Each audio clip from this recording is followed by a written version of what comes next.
I wonder, when was your last moment of wonder? You can imagine mine was watching my children play, really living slightly vicariously through them, enjoying their moment of wonder. You know, when a child is lost in the moment, they're just caught up and they're completely present and nothing else matters. And you can speak to them and they just don't seem to hear you because they are in the zone. And they might be repeating a particular action that they are enjoying so much that they can do it again and again and again without any sense of boredom or time passing. So Orla, I built a tower for her with a slide. Come on, good daddy moment. And she would literally climb the ladder, slide down the slide. Go around, climb the ladder, slide down the slide, and do that repeatedly again and again and again. She couldn't be happier. She was lost in wonder. Sometimes she runs around the playmat and just keeps going until she slams into the bin because she's slightly lost where she's got to. But she can do that for minutes and minutes at a time. She loves it. For Amelia, at the moment, it's coloring.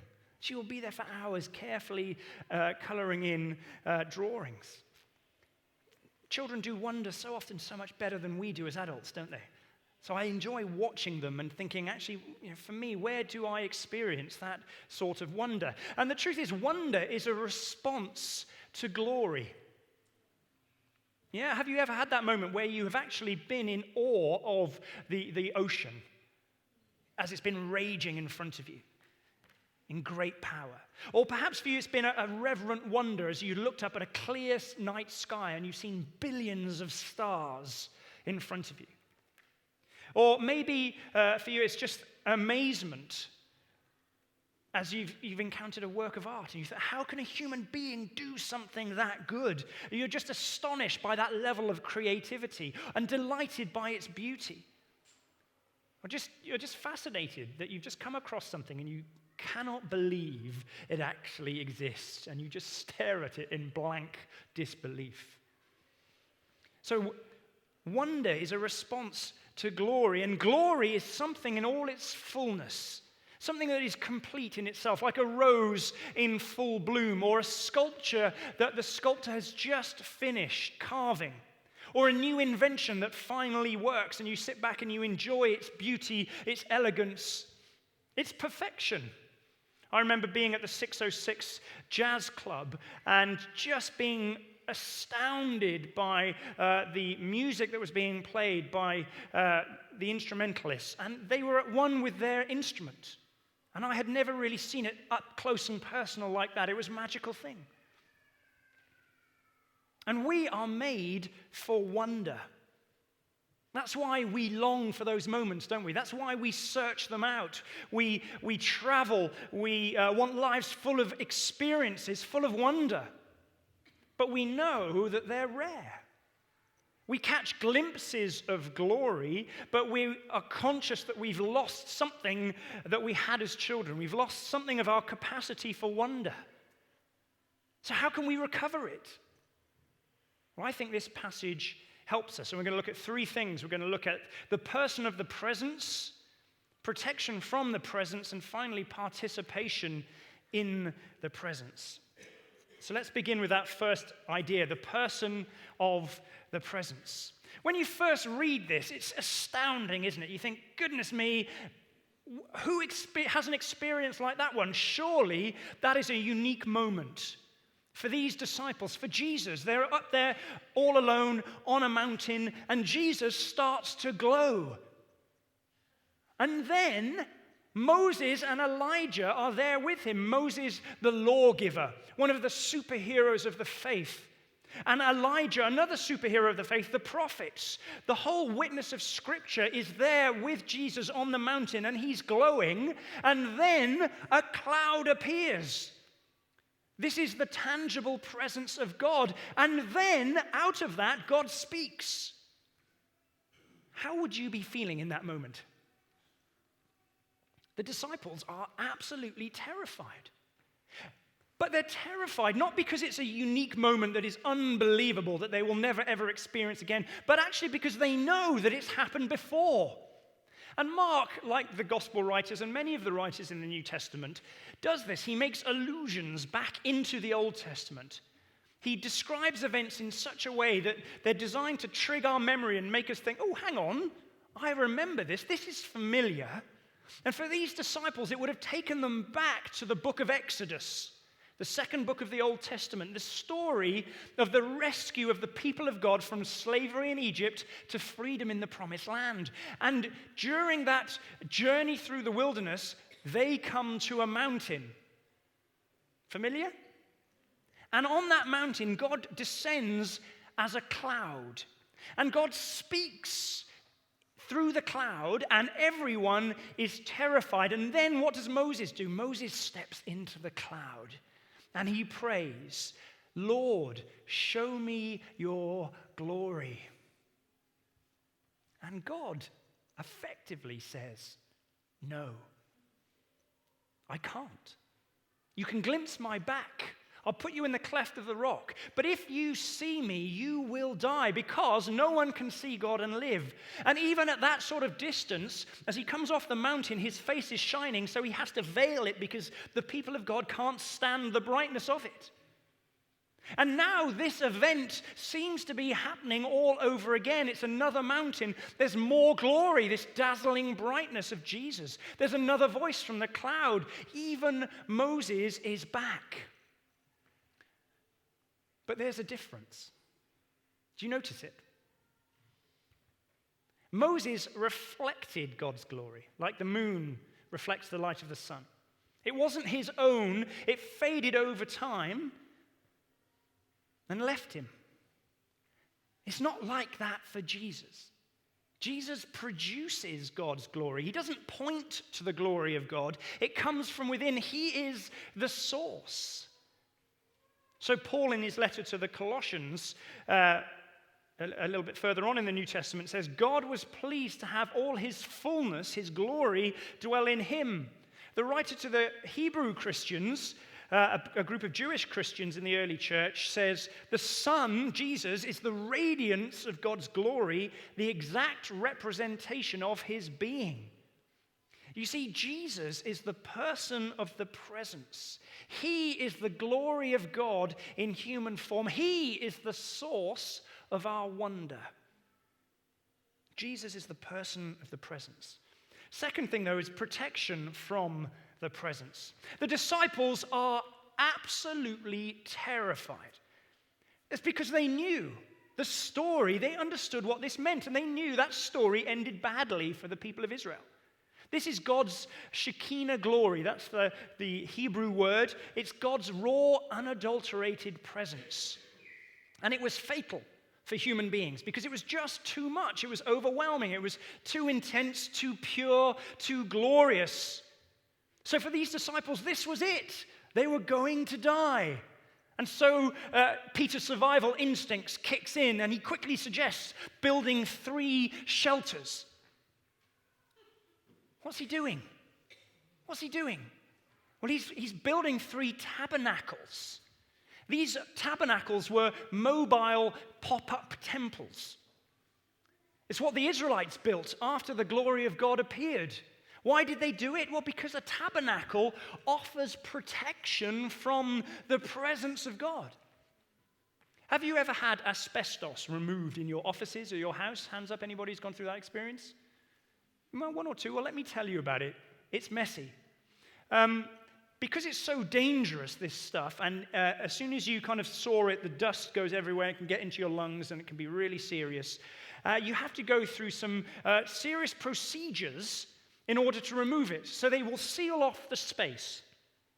Then the worker will put on a protective suit and a breathing apparatus, and then they will only be able to enter into that sealed-off space where the asbestos is after they've had a shower.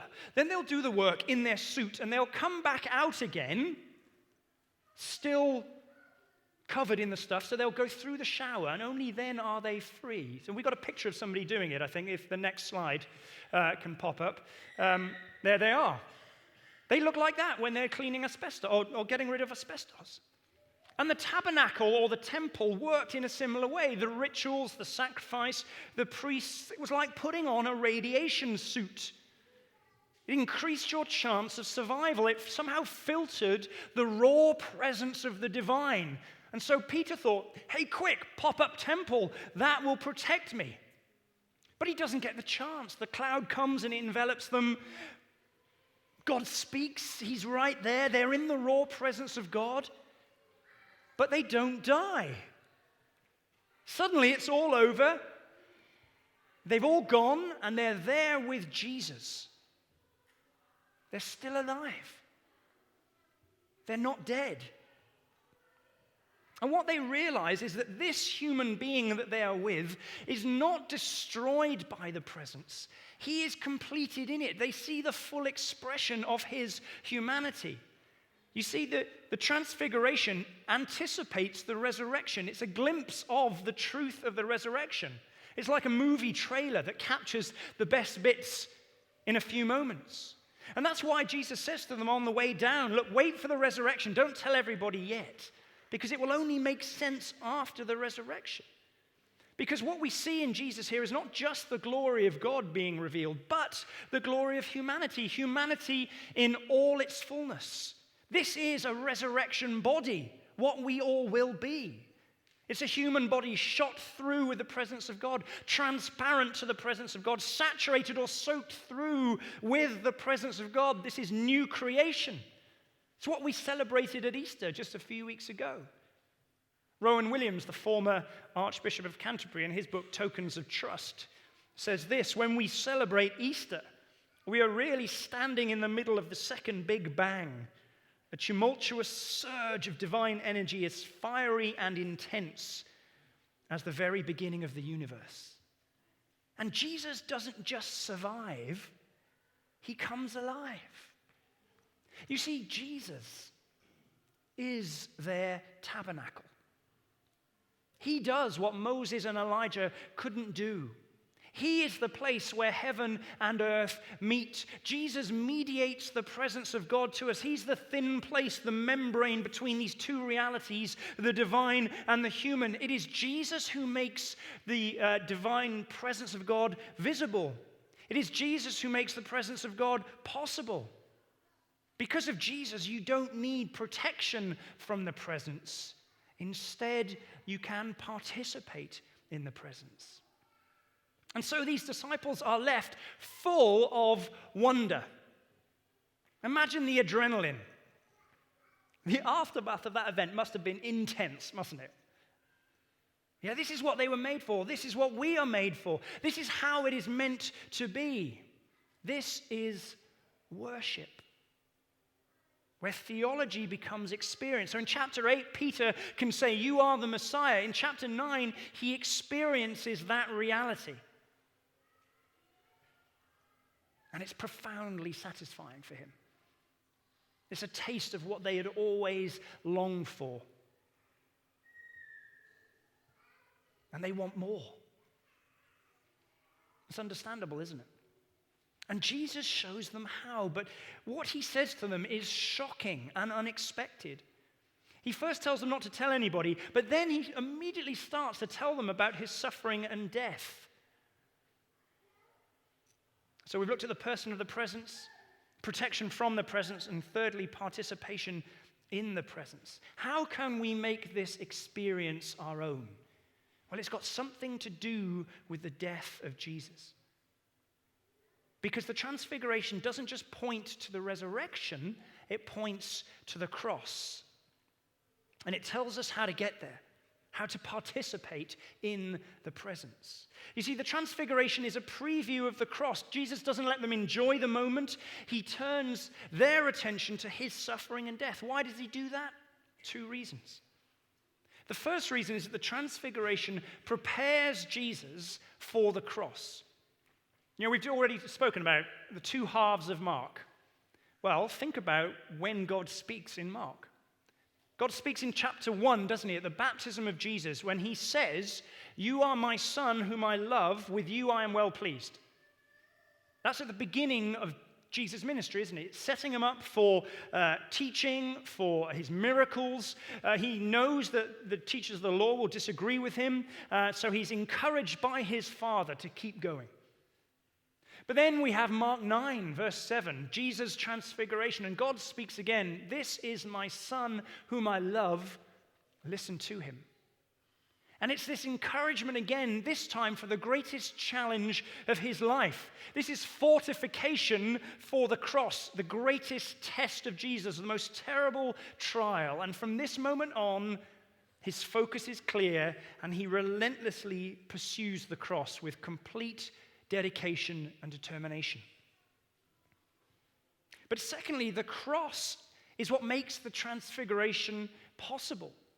Because only through the cross can we experience the presence of God in this way. They were right. God's raw presence is fatal because of human sin. It's fatal to human beings. God's purity obliterates the corruption and pollution of sin and us along with it. The Bible calls that wrath. If you heard Nick singing this morning and you're from Texas, it's wrath. Judgment, justice is done in the presence of God. But Jesus absorbs that judgment into his body on the cross. He is the judge who is judged in our place. He becomes sin for us. He substitutes himself for us. And that means that we can experience the presence of God without fear. We are not consumed. Instead, we enjoy communion with him. Human and divine, united together because of the cross. Because of the cross. So, what have we seen in summary? The person of the presence. Jesus is the source of our wonder because he is the glory of God in human form. Protection from the presence. We don't need protection from the presence because Jesus opens up the raw presence of God to us. So that means we can participate in the presence because it is through the cross that we can come into the presence of God and live. How can we make that reality our own? Well, not only does Mark kind of give allusions to the Old Testament, as we saw a couple of weeks ago, he also arranges his material, doesn't he? So that he gives us the answers to different questions that arise as we go. So one story informs the other. So we remember in Mark 5, we looked at Jairus' daughter, her healing, and the sick woman, and we saw how they informed each other. In Mark 11, we'll see how the story of Jesus' triumphal entry and the cursing of the fig tree inform each other. How should we respond? Well, Mark 9 goes on to tell us. And there's a healing of a boy possessed by an impure spirit. And his father comes to Jesus. And as he sees him foaming at the mouth, this is verse 20. And Jesus asked the boy's father, "How long has he been like this?" "From childhood," he answered. "It has often thrown him into fire or water to kill him." And then he says this, "But if you can do anything, take pity on us and help us." "If I can," said Jesus, "everything is possible for the one who believes." Immediately, the boy's father exclaimed, "I do believe. Help me overcome my unbelief." That's how we can experience the presence of God. That's how we can participate in the presence that we see at the Transfiguration, in this new humanity in all its glory. Everything is possible for the one who believes. I do believe, he says. Help my unbelief. So to experience true wonder, we need to worship. And that begins with belief. And belief there is not getting all your doctrines right. It's not understanding completely who Jesus is, but it is putting your trust in him. It's having faith in him, saying, "You do what I can't do for myself. I need you." And Jesus says all we need is faith the size of a mustard seed, a tiny reality. We need to take that first step on the journey. So you can pray for help. And then you will participate in the presence of God. Why don't we pray? Why don't we stand? The band are going to come back up.